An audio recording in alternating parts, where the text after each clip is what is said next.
Dans cet exercice, on va continuer à étudier l'équilibre entre les différentes phases d'un corps pur, mais cette fois-ci, la substance est l'éthylène et l'équation du P en fonction de l'inverse de la température est la suivante. Donc voici log de P et là c'est les paramètres de l'équation. Et on peut l'écrire, la réécrire sous différentes formes afin de la rendre plus facile à lire. Donc ici, log de P en millimètres de Hg est égal à A1 sur T plus B log de T plus CT plus D.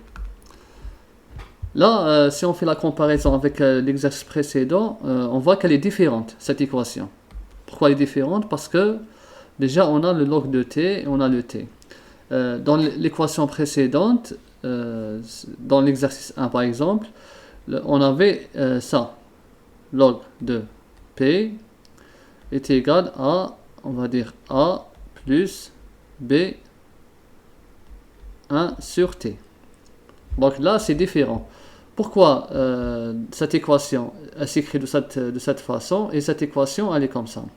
Tout simplement, dans ce cas, bon, ici on a dit que quand l'équation est écrite de cette façon, c'est-à-dire que l'enthalpie de vaporisation ne dépend pas de la température, tout simplement.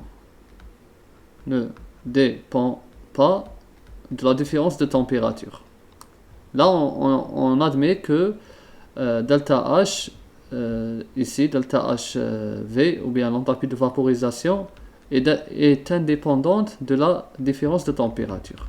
C'est-à-dire, elle est constante. On va dire qu'elle est constante pour un intervalle de température. Par contre, quand vous avez ce type d'équation, c'est-à-dire que l'enthalpie de vaporisation dépend de la différence de température. Dépend de delta T. Donc, l'enthalpie ici, elle n'est pas constante. Et généralement, on applique cette relation là où on a des grands intervalles de température. Comme ici, on a moins 103. Si on veut étudier cette tension de vapeur à la température ambiante, on a une très grande différence. Donc, l'équation, elle change. Donc là, c'est la première différence. La deuxième différence aussi, c'est le log. Ici, c'est un log décimal. Ça, c'est des logs décimaux, donc à base décimale. Et là, c'est un log népérien. Donc, on doit déjà transformer le log décimal en log népérien. Ensuite, on va l'étudier.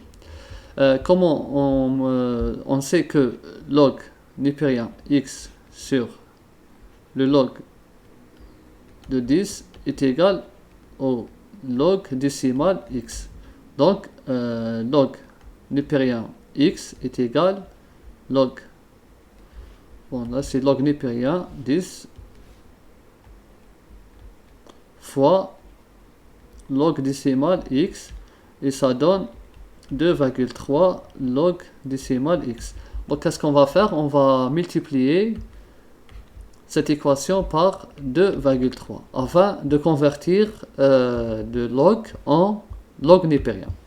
Donc, ça va être log népérien de P en millimètres de Hg est égal à ici donc A, on va avoir un nouveau A, ça va être A'.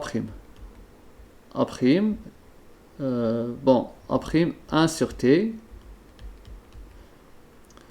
plus là B, le B reste tel qu'il est, B log népérien de T plus ici, ça change, ça va être C' T plus D', comme ça. Et c'est quoi A'? C'est juste 2,3 fois A. Et là, j'ai trouvé 1900 moins 1918,5. Le voici. Le B reste tel qu'il est, il ne change pas. C'est 1,75 parce que c'est le log qui a été modifié. Le C, c'est égal à moins 0,0193. Et le D, bon, C' ici, et le D', c'est 12,244.